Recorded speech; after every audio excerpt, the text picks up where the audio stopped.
Hello ಸ್ನೇಹಿತರೆಲ್ಲರಿಗೂ ನನ್ನ ಹೊಸ ವಿಡಿಯೋಕ್ಕೆ ಸ್ವಾಗತ. ಹಾಗೆ ಯೂಟ್ಯೂಬ್ ಚಾನಲ್ ಸಬ್ಸ್ಕ್ರೈಬ್ ಮಾಡಿ ಬೆಲ್ ಬಟನ್ನ ಕ್ಲಿಕ್ ಮಾಡಿ. ಇವತ್ತು ನಾನು ಜೋಳದ ಮಸಾಲ ಪುರಿನ ಹೆಂಗೆ ಮಾಡೋದು ಅಂತ ಹೇಳ್ಕೊಡ್ತೀನಿ. ಮೊದಲನೇದಾಗಿ ಒಂದು ಅರ್ಧ ಕಪ್ಪು ಗೋಧಿ ಹಿಟ್ಟು ತೊಗೊಳ್ಳಿ, ಆಮೇಲೆ 1 ಕಪ್ಪು ಜೋಳದ ಹಿಟ್ಟು ತೊಗೊಳ್ಳಿ, ಆಮೇಲೆ ಒಂದು ಸ್ವಲ್ಪ ಕಡಲೆ ಹಿಟ್ಟು ತೊಗೊಳ್ಳಿ, ಅದೊಂದು ಅರ್ಧ ಕಪ್ ತೊಗೊಳ್ಳಿ. ಜೋಳದ ಹಿಟ್ಟು ಸ್ವಲ್ಪ ಜಾಸ್ತಿನೇ ತೊಗೊಳ್ಬೇಕು, ಯಾಕಂದರೆ ಜೋಳದ ಮಸಾಲ ಪುರಿನ ಹೆಂಗೆ ಮಾಡೋದು ಅಂತ ಹೇಳ್ಕೊಡ್ತೀನಿ ನೋಡಿ. ಸರಿಯಾಗಿ ಎಲ್ಲವನ್ನು ಮಿಕ್ಸ್ ಮಾಡ್ಕೊಳ್ಳಿ. ಸ್ವಲ್ಪ ಒಣ ಖಾರ ಹಾಕ್ಕೊಳ್ಳಿ, ನಿಮಗೆ ಖಾರ ಎಷ್ಟು ಬೇಕೋ ಅಷ್ಟು ನೋಡ್ಕೊಂಡು ಹಾಕ್ಕೊಳ್ಳಿ. ಜೀರಿಗೆ ಪೌಡರ್, ಅರಿಶಿನ ಪುಡಿ,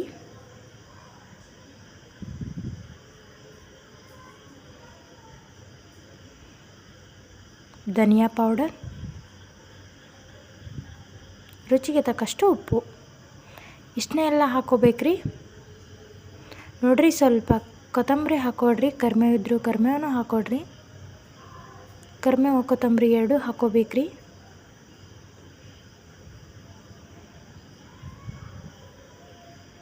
ಸರಿಯಾಗಿ ಎಲ್ಲವನ್ನು ಮಿಕ್ಸ್ ಮಾಡ್ಕೊಳ್ಳಿ.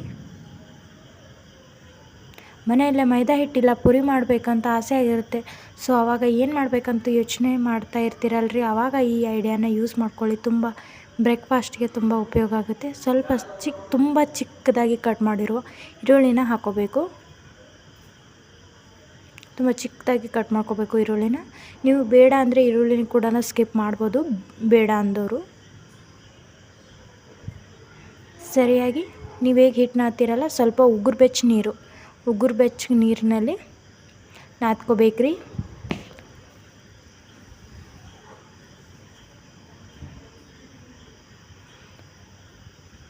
ಮಕ್ಕಳು ಚಪಾತಿ ರೊಟ್ಟಿ ತಿಂತಾ ಇಲ್ಲ ಅಂದ್ರೆ ಈ ಥರ ಒಂದು ಮಸಾಲೆ ಪೂರಿ ಕುರುಮ್ ಅಂತ ಕೊಟ್ಬಿಡ್ರಿ, ಬಾಯಿ ಚಪ್ಪಿಸ್ಕೊಂಡು ತಿಂತಾವ್ರಿ ಮಕ್ಕಳು. ತುಂಬ ಅಂದರೆ ತುಂಬ ಇಷ್ಟಪಡ್ತಾರೆ ನೋಡ್ರಿ.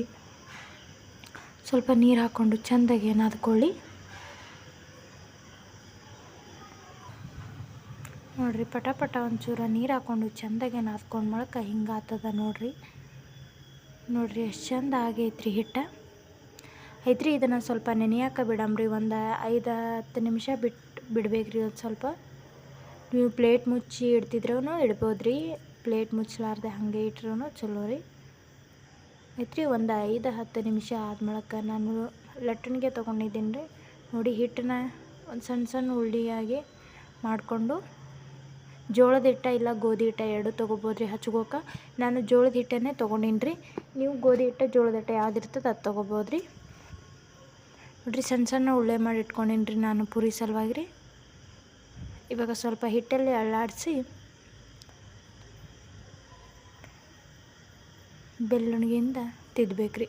ನೀವು ಪುರಿನ ತಿತ್ತೀರ ಗೊತ್ತಿಲ್ಲರಿ, ಹಂಗೆ ತಿದ್ದಬೇಕ್ರಿ. ಎಣ್ಣೆಲಿ ಕೂಡ ಬೇಕು ಅಂದ್ರೆ ಮಾಡ್ಕೋಬೋದ್ರಿ. ಎಣ್ಣೆಲಿ ಅಷ್ಟೊಂದು ಚೆನ್ನಾಗಾಗಲ್ಲ, ಸೊ ಅದ್ರ ಸಲುವಾಗಿ ಹಿಟ್ಟಿನಲ್ಲೇ ಮಾಡಬೇಕ್ರಿ.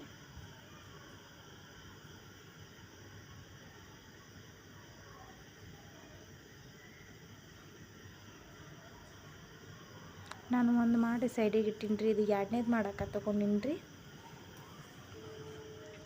ಒಮ್ಮೆ ಕರಿಬೇಕು ಅಂತ ನಾನು ಮೊದಲಿಗೆ ಪೂರಿನ ಮಾಡಿಕೊಂಡು ಆಮೇಲೆ ಕರ್ಕೊಂಡಿನಿ ರೀ.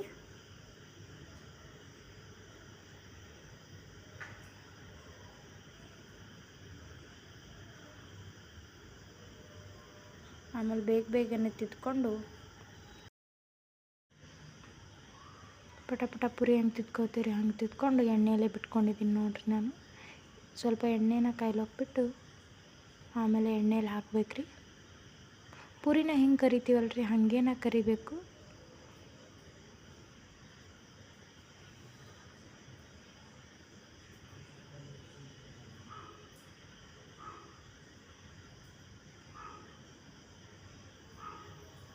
ನಾನು ಸ್ವಲ್ಪ ಎಣ್ಣೆಯಲ್ಲಿ ಕರಿಯಾಕ್ಬಿಟ್ಟು ಈ ಕಡೆ ನಾನು ಮತ್ತೆ ಪೂರಿನ ಮಾಡ್ಕೋತಾ ಇದ್ದೀನಿ ರೀ. ನೋಡಿ, ಆ ಕಡೆ ಪೂರಿ ರೆಡಿಯಾಗಿದೆ, ಮಸಾಲ ಪೂರಿ. ಸೊ ಅದನ್ನು ನಾವು ಮತ್ತು 2-3 ಮಾಡಿಟ್ಟಿದ್ದೆ ಅಲ್ರಿ, ಅದನ್ನು ಮತ್ತೆ ಹಾಕಾಕತ್ತೀನಿ ರೀ ಎಣ್ಣೆಯಾಗ. ಚೆಂದಾಗೆ ಪಟನೆ ಬೇಗನೆ ಕರ್ಕೊಂಡು ಕುರುಮ್ ಅಂತ ಮಕ್ಕಳಿಗೆ ಕೊಟ್ಟು ಎಲ್ಲರಿಗೆ ಕೊಟ್ಟು ನೀವು ಕೂಡ ತಿಂದ್ಬಿಡ್ರಿ. ಇಷ್ಟೊತ್ತು ತುಂಬ ಪೇಷನ್ಸಿಂದ ನನ್ನ ವಿಡಿಯೋದನ್ನು ನೋಡಿದ್ದಕ್ಕಾಗಿ ರೀ ಎಲ್ಲರಿಗೆ ಧನ್ಯವಾದಗಳು ರೀ. ಹೀಗೆ ನಮ್ಮ ಯೂಟ್ಯೂಬ್ ಚಾನಲ್ಗೆ ಸಪೋರ್ಟ್ ಮಾಡಿರಿ, ಸಬ್ಸ್ಕ್ರೈಬ್ ಆಗ್ರಿ.